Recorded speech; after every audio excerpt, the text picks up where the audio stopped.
This is the Women's Retail Collective podcast, where I, your host, Ann Mazinga, pull together retail's most influential women to talk about their careers, how they made it to senior level leadership, and how they're leading their organizations through the rapidly evolving retail industry. This podcast is made possible through the support of our sponsor, Parcel Pending.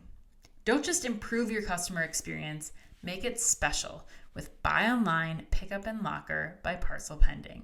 Purpose-built to meet retailers' unique needs, this smart delivery solution seamlessly integrates with existing order management apps and systems to make BOPIS faster, safer, and more flexible for shoppers. To learn more, visit parcelpending.com. Okay, loyal OmniTalk listeners, this is the guest that you and I have been waiting for. Today, joining me on the podcast, I have Chris Rupp. Chris is the Executive Vice President and Chief Customer and Digital Officer at Albertsons Companies. Chris, thank you for taking the time with us and being on the show. I'm really excited to talk to you. Thank you. I'm delighted to be here. I think you might be one of our most anticipated Women's Retail Collective podcasts ever. We were like, when we were emailing before, I think we maybe teased a little too early that we had been talking to you about being on the podcast, and people were like emailing us right away, like, "Oh my gosh, when is she going to be on? I want to know. Send me a personal email." Oh my gosh, that's exciting. Yeah. So I have to say, we're pretty excited about this, and you've had an amazing career. So this comes as no surprise that people are excited to hear about it. So let's start at the beginning, if you will. Tell us kind of a little bit about you, your background, and your first job in retail. Oh my gosh. Every time I think about my first career job in retail, I think how much the world has changed. Because I started my career in retail in 1990. Okay. And I was an assistant buyer at LS Ayres Company in Indianapolis. And I worked in the moderate coordinates team. And that meant that my job was to decide how many matching pantsuits to buy. Oh my gosh. It was one of the biggest buying offices in the company because this casual sportswear was an incredibly important category. But my job was to work on one of the only computers in the entire company to place these orders. There were not computers in the other offices. Mine was such a big buying office, I got a computer. But in order to place our purchase orders, I had to walk up to the 8th floor and stand in line with all the other assistant buyers to fax in the purchase orders. Fax them in. There were so many 90s buzzwords in that last excerpt, Chris, that I feel like from pantsuits to faxing, you've got it to moderate separates. We've got it all covered. Totally. So were they doing this on it probably wasn't even, is it spreadsheets? Like, how were you putting together orders at that time? I was learning to build spreadsheets, but it was actually just on a tablet where you'd rip off a piece of paper and you'd fill in the blanks with the numbers of how many units you wanted to order for each of the 15 stores that we had. Oh my gosh. The coordination around that alone is pretty mind-boggling, I have to imagine. Well, so then where did you go? What happened after that? Well, so, unfortunately, this was the time of consolidation in retail, and May Company was consolidating all of their regional department stores. They asked me if I wanted to move to St. Louis, and that was not in the cards for me. Instead, I moved up to Chicago, and I went to work as an assistant buyer at Montgomery Ward, also no longer in business. And from there, after a few years, I moved on to Sears. And I was at Sears then for 10 years, going from working in home fashions as an associate buyer at the time. And by the time I left 10 years later, I was the divisional leader managing the lawn and garden category. So Craftsman tractors is what I was buying at the time. I'm kind of curious, what the most fascinating item of information that you learned about Craftsman, or in your time at Sears. Is there anything specifically that you're like, actually this particular product, is there something like that sticks out? Yes, there is something so fun about this. You know, What? in the era when I was working on the Craftsman tractors, it's when we discovered a new feature that really helped us charge more money for the tractors. It was the little beverage holder, so you could hold your drink as you were driving your tractor around the Oh yard. my gosh. We That is amazing. it's an exercise in consumer convenience. You know, when you're driving that tractor, you want to be able to bring your favorite beverage along with you. Oh So my gosh. that was our big finding, and you know, we added them to all of the tractors. That's amazing. Yeah. That's so funny. I was on a project when I was at Target actually about adding the cup holder to strollers. Like they were trying to do a focus group specifically on like what the biggest accessory items would be for strollers. And yeah, they're, the cup holder, who knew? And then Who it knew, right? transferred to yeah, that's crazy. Well, so you're at Sears and then you really started, it sounds like from, and correct me if I'm wrong, but you really started to get into some of your like more tech forward positions after that. Is that right? That's right. I always had a love for technology. Back to that very first job when I was learning to use Lotus Notes 1, 2, 3 in the buying office at LS Ayres. You know, at Sears, one of the fun things that I did, I managed replenishment for a bunch of different teams along the way. The largest area that I managed all of the hardware department, hardware stores, dealer stores. I managed inventory for all of that. So every hammer, Whoa. every nail, all of that kind of thing. And so that's a pretty big job in terms of it's thousands of stores, thousands of items, and very slow selling items in the Right. scheme of things. So managing inventory that way, you start to learn how to apply technology to do it. And so even back in those days, we were working on, how do we do vendor managed inventory in conjunction with our suppliers, using technology to do that, and using technology to do replenishment. So by the time I left Sears to go to Amazon, I already had a love of figuring out how to do things the easiest way, using Sure. technology to make it easier. So as I got to Amazon, now at a company that really was prolific in its use of technology, it was so much fun to explore what technology could do to make all of that effort at buying those products a lot simpler. And set the stage for us a little bit, Chris. That was Amazon. What year are we talking? And where is Amazon kind of in the world at that time? Right. So I joined Amazon in 2005, Okay. just I think about a month before Amazon's 10th anniversary. And it's funny, I remember in the interviews, I was interviewing for a job in home, so home and garden. Okay. And I was a little worried at the time because I knew Amazon to be very good at books and media, but getting into selling home goods was sort of a departure. And I was a little worried that Amazon might not be very good at it. And, I'd only worked for big companies at this point. I hadn't worked for smaller, more startup type companies. And, at the time, Amazon was still a question mark whether it would ever be big. And I remember asking everyone, do you think this is going to work? Well, So you I'm probably glad weren't alone. I would. I just kept thinking, will people buy pillows if they can't feel them first? I kept Mhm. wondering if people were going to buy the pillows. And so throughout your time at Amazon, what kind of things were happening? Like how long were you at Amazon for and what was changing and what was your role there? Such a wonderful time at Amazon. I was there from 2005 through 2015. And when I began, I had my first job at Amazon. It lasted for one day, just one day. I went to work there. I worked the whole day. And at the end of the day, I had actually gone to work to run replenishment for home and garden. Okay. And at the end of my first day, my manager took me to my boss's office and said, she was leaving to go out on maternity leave and she wanted me to take over her role. And Oh, so I was not running replenishment for home and garden anymore. I was now running replenishment for all of hard lines for oh, Amazon. Sure.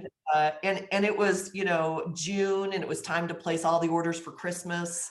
And and the replenishment systems didn't exist at that point in time. We were buying merchandise off of spreadsheets.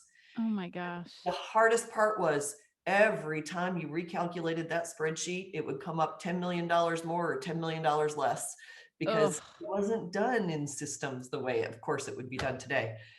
So the thing that was really fun was that we were building it Sure. as we were running the business, and we were thinking of ways to automate all of the work that we had to do. So, you know, we went straight off of those Excel spreadsheets that didn't work very well into inventory replenishment automation, because they partnered me with people who built software, and they just kept asking me, what decisions are you making and how do you make them? And they just kept automating all the decisions I was making. That's so incredible. I mean, you really had one of the first views of how everything works and functions and everything that we rely upon, those systems that are just core to everything functioning in the world as we know it, especially in the pandemic world for sure. Totally. Um, so then you moved on to Microsoft, Yes. and what was your role there? So at Microsoft, when I arrived there, I was working in marketing, and I was responsible for the Microsoft Store. And the Okay. Microsoft Store is the Windows Store, the Xbox Store, you know, any place where you're buying products, whether it's physical or digital. And I was working in marketing at the time, so building up the customer base, thinking about the shopping experience, working with engineering teams to launch new aspects of that store. I did that for a couple of years until at Microsoft, you typically have someone in marketing who's working on a project, and then someone in engineering who's working on a project. And one day, the engineering job opened up running the Xbox store, and I was working very closely with those teams already. And I thought, I'm really enjoying building the customer base, but I want to have more control over the features in the store. Sure. And at Microsoft, the person that makes that decision is the engineering leader. So I jumped over to be the engineering leader in Xbox, reporting to Phil Spencer, and responsible for the Xbox store. And so I did that for the next 2 years, just building out the monetization capabilities in Xbox.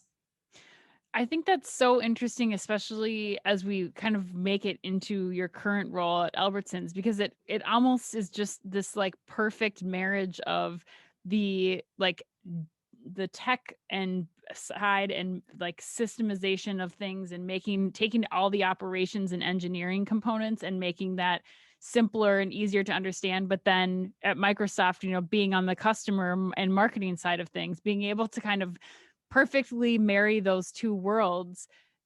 Tell us a little bit about this job because it's only been, you just said it's been a little over a year now.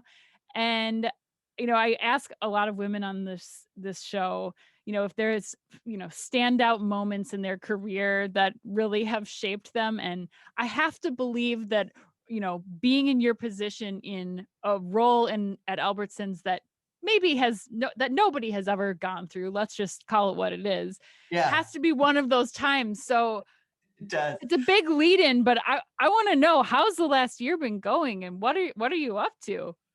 Yeah, I think there's not a person on this planet that you would ask that question of that wouldn't say the last year's been crazy. So I'll just be just another person to say it's just been a wild year. From my perspective, I got this job and started just over a year ago in December. And the first 3 months, December, January, February, I was meeting the team, learning about the customers, looking at the data, learning about the business, learning about the industry. I've never worked in grocery before. I got a good opportunity to do that for a couple of months until March. You all remember March is the month that we all went into our homes and didn't come back out again for a few months. What was interesting about this from my perspective is that, so I'm new at the company and I'm a new leader in this space, and grocery e-commerce just blew up. It went crazy. Right. Everybody went to their homes and was afraid of the, the implications of the virus. And we had to figure out a way to feed people, and we took that job very seriously in that, if people didn't want to leave their homes to go to the store, we didn't want them to have to. But also, we weren't built for that type of scale. We hadn't had to stretch our capacity in the ways that we were going to have to. Sure.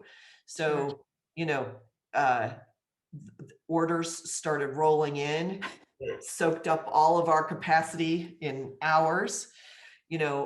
We realized that the first thing that we had to do was add as much capacity as possible to e-commerce so that customers wouldn't have to come into the store if they didn't want to.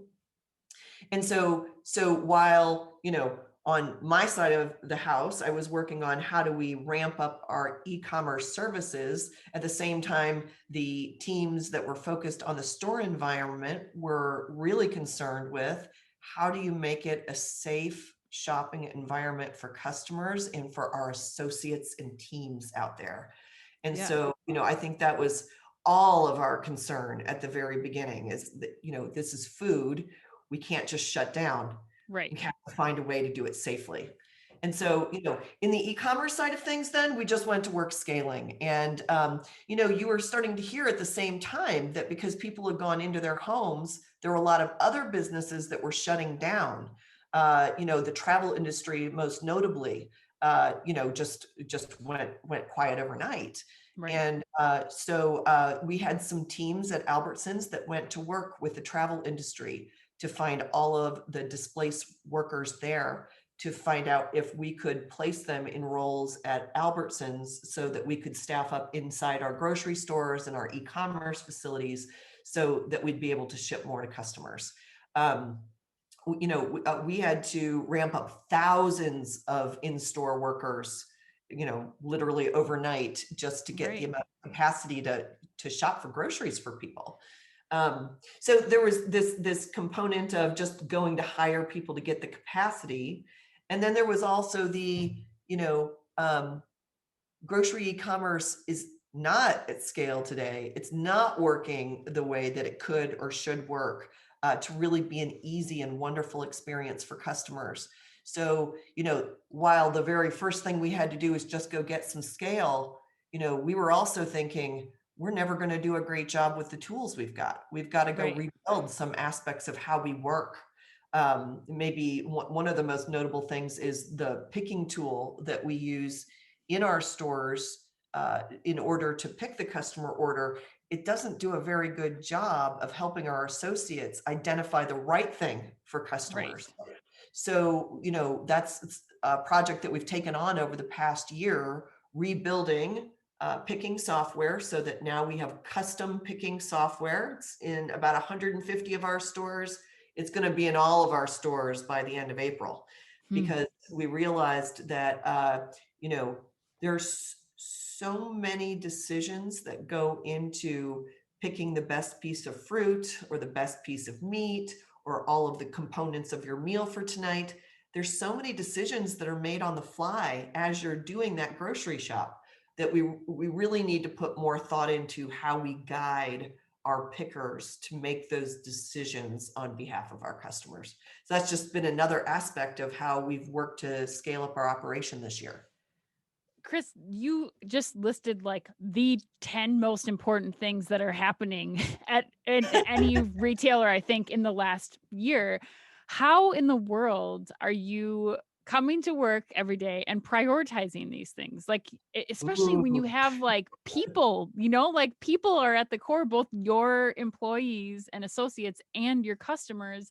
And then, scaling up this technology that's really going to ultimately serve, like, there's just this, I mean, it makes me like kind of clench up just to think about how are you doing that? How are you getting through it? Well, I think my time at Amazon prepared me well for an aspect of this. It was such a growth environment that you were always leaning into how do I hire more big leaders that can help us make a lot of great decisions, doing the right thing for customers, people who, have great experience in a field of expertise. And so, I just sort of come naturally trained to think, I'm not going to do this all by myself. I'm going to go get help. And Right. so very early on, even before that happened, I had already been thinking about what type of leaders I would need. So, early last year, we built out a leadership team in the customer and digital organization that is experts from a number of different fields. We hired a gentleman that was running the Hilton Honors Program to come Mm. run our loyalty program, so that we could expand our loyalty program to go beyond discounts and into what is experiential for customers. And we're working to design that right now. Right. Hired a leader from Amazon who had run businesses at Amazon, but had also, gone on past Amazon to run small technology companies to lead shopping experiences for us. We hired a leader from Walmart to run fulfillment for us. He had been running transportation systems at Walmart. So we went out and got experts that knew the functions well and that came to Albertsons to help design a new experience for customers that we could build while we were, flying the plane. Right. Exactly. No big deal. You just figured out how to, like, one of the things that we've been talking about on Talk, how to do, these kiosks in parking lots while the pandemic is going on and you're trying to figure out all these things. I'd love to hear you tell me a little bit from your words, especially, as a mom too. Like, I have to understand that some of the like core conveniences that you're putting, these pilots that you're putting out, like, they're meaningful to you as a customer too. But tell Absolutely. me a little bit about the Jewel Osco pilot and the pickup kiosks that you're deploying, and how your team kind of got that off the ground during Yeah. this.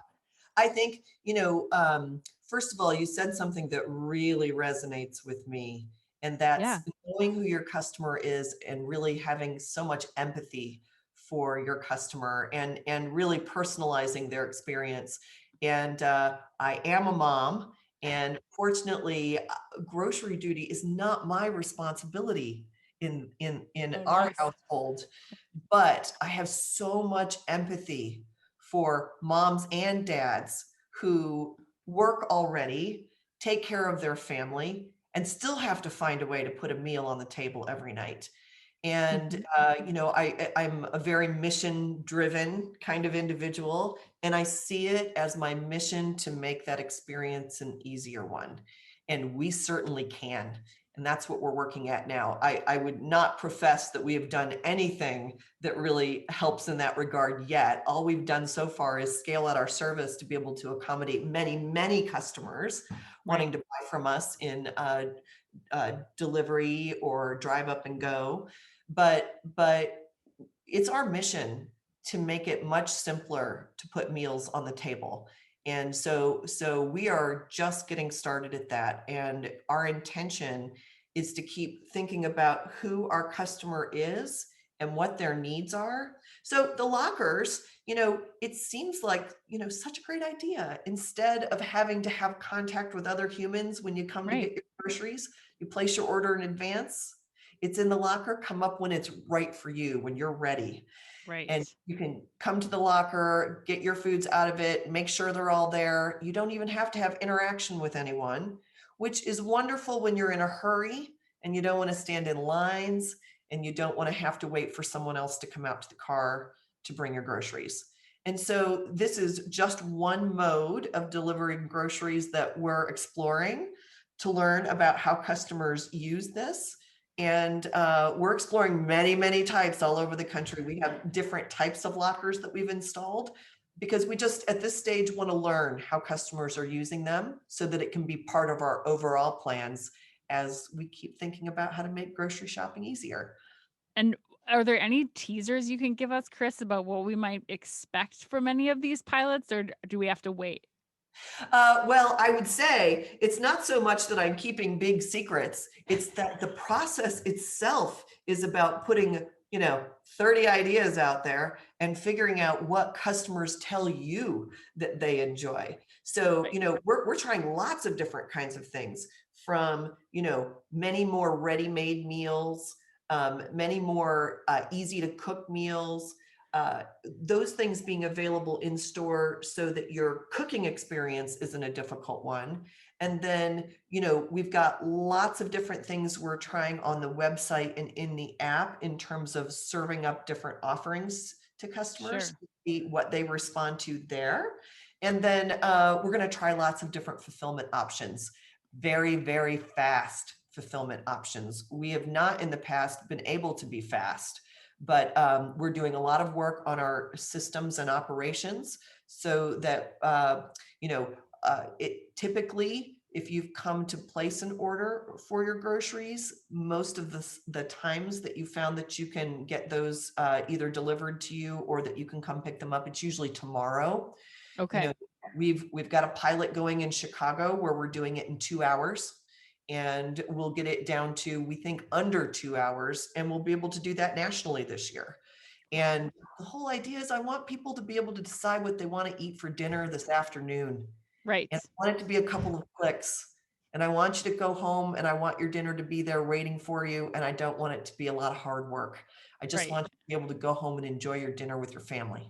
Yeah, no, that's I totally agree. I think that's one of the best things to come out of this time, this last year, is just the ease of being able to make those choices, more last minute than we have ever been able to before. And I don't think that's something that people are going to move off of. I really don't. So I'm I I'm think either. excited to yeah, I'm excited to hear that that's still in the works. And one thing I wanted to point out about your response there that I particularly appreciated is that, you're still kind of listening to where the customer is telling you they want. You're still testing before you just say, these are the things we're going to launch this year. We're going to go forward. We're going to put it out there and, do a big PR spray and tell everybody what we're doing, instead of actually saying like, we're going to like see where it evolves. I think that's really impressive, and I think speaks to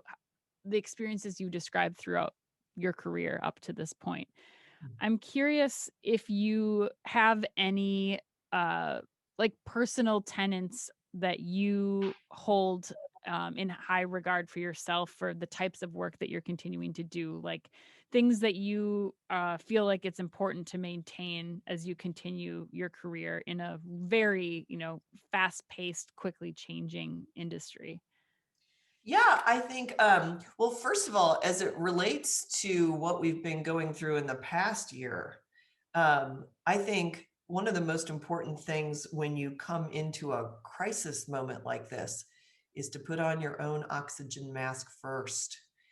I remember that very first week when the business was exploding and we were trying to figure out what was happening with the business.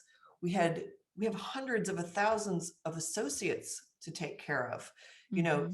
So those things were on our mind, topmost at the moment. And still, I have my own family to take care of, kids to worry about getting into school.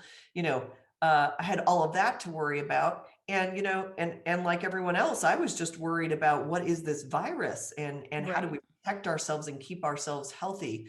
And, I think the practice that we took at work was to say to each other and to ourselves, put on your own oxygen mask first, which Hmm. just meant that, this is a sickness that's going to affect all of us. We need to think about ourselves and our families and keeping ourselves healthy first and foremost, and then figure out how we're going to work to take care of everyone else too. And so I think that's really just an important thing to keep yourself grounded when something like this happens. But beyond, this type of experience, I think, the kind of changes that we're making, they're very big changes, and it causes a lot of friction. You have to change existing processes inside the company, but also with suppliers and partners externally. You're just changing the way things work. And Mhm.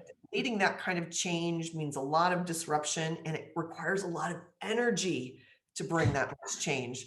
And I think finding your inner motivation to do it can be hard, and Mhm. it's the thing that you have to do for yourself.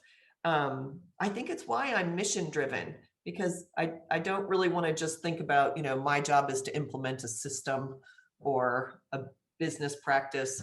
My job is to make things easier for people who need them to be easier to live better lives.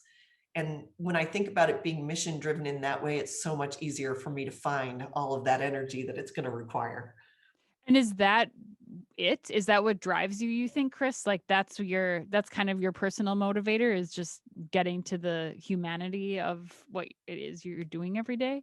Yeah, and I think um, feeling like the thing that you're doing is a creative venture, one that requires building, one that requires putting things together in new ways that haven't been done before. I think it satisfies sort of a creative desire in me to generate new things. And I think somewhere between the newness and the building, and then it's also about taking care of people. I think bringing those things together is just what gives me energy. Yeah, that's fantastic. I think about something you said earlier, as it relates to maybe advice that you would give people. And that was when you were talking about building the team at Albertsons, like the leadership team to really take on everything that you had ahead of you, scaling the business, serving customers, keeping employees safe. What are the things that you looked for, like the characteristics and backgrounds? Obviously, a diverse work experience, but like what were the core things about the people that Mm. you really looked to, or that you would advise people to maybe build on their own resumes if possible? Yeah, I think diversity of work experience and diverse people is one of the first things that I was thinking about. Hmm. Um, I have had such a number of wonderful experiences in my career by bringing together people with different ideas and of different backgrounds. And if you can bring people together that think differently, but can interact in such respectful ways to listen to each other's ideas and sort of share this sort of same mission together. If you get a group of people together to do that, magic things start to happen. People really give it their best because they know that the work they're doing is important. And when people are collaborating actively with each other to get it done, there's so much more forward motion. I've seen it work and not work, but it's so delightful to be in an environment where you feel so much positive forward motion. And so, I would say, the advice is to just look for situations where you see that happening, where people are respected for the thoughts and ideas that they bring that are different and new and unique. And everyone on the team is needed to be there for who they are and for what they bring. And then it's just a matter of how are we going to get it done together. And you can make that a lot more fun when everyone in the room feels like they're really making a difference. There you have it. If you want to work on Chris Rupp's team, you better have some serious motivation and be ready to jump in with your diverse background and tackle some serious tasks. Um, Chris, it's been amazing to talk to you and to hear all about your background. Um, you've had, like we talked about, you've had some pretty amazing experiences, first of their kind experiences in your time at from all the way from Sears to Albertsons today. As you look back on your career, if you could go and write a thank you note to one person who you think has had a significant impact on where you are today in this leadership position, this team that you've had so much success with in the last year, who would you write that note to and what would you say to them? Hmm. Oh gosh, I really hate the idea of having to pick just one person. I've been so fortunate. I've worked in a lot of different places, and you take a little bit from all of the different leaders that you've worked with and for and around. Um, I guess one thing I'll say one thing that's coming to mind, although like if you ask me at a different moment, different things could come to mind. Sure. But you know, uh, uh, one of the leaders that I worked for when I was at Amazon, um, his name was Tom Taylor. He still works there today. And Tom leads Alexa today. And I worked for him when I was running fulfillment by Amazon. And it was the first job where I was leading a product management team and working closely with engineers to build products. I intentionally took that role because I wanted to learn to be a product leader. Before, I'd been a business and a category leader, a retail leader, but I had not ever built products before. And I remember early on in my tenure in that position, it was probably my first week on the job, he was saying, Chris, you're not going to manage engineers the way you manage business people. I said, well, why not? They're just people, right? And yes, they're just people, but the way you do engineering projects is not the same way that you do business projects. So you're going to have to think differently and interact differently. And I really feel like in many ways that particular role was almost a school for how to act with engineering leaders so that you can collaborate such that what you want to do for customers, what you want to build, the products you want to be able to offer to customers, you go about it in the best way in terms of building that with the engineering teams. And I learned a ton from Tom about how to build products and how to work with engineering teams. And for that, I am forever grateful. Thank you, Tom, because we're so lucky, Chris, that you're in this retail world and that you have the knowledge that you have gained from Tom, from your experience and all of your hard work. I cannot thank you enough. This has been so inspiring for me, especially I think as a lot of us in the retail industry are really trying to find the purpose behind the work that it is that we're all trying to do.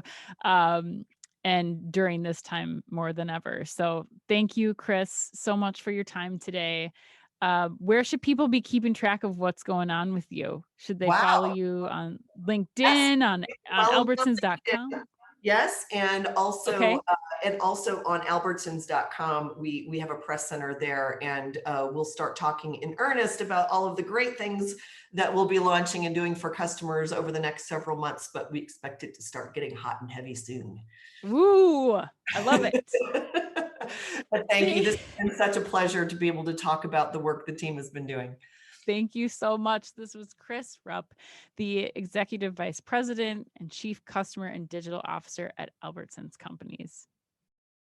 If you could hold your own concert with 3 bands, dead or alive, who are you going to choose? Oh, well, Duran Duran is the first one invited. Yes. Okay, I'm super excited about that one. Okay, so Duran Duran has to be there. I think I have to invite the Eagles as well. Nice. Let's see. Can I just have Frank Sinatra just to round it out? Oh yeah, personally serenade you? Absolutely. This is your concert. That's what I was thinking. The lights go low and it's just, a stool and Frank up on stage and you just, absolutely. 100%. I think that's what I'd enjoy.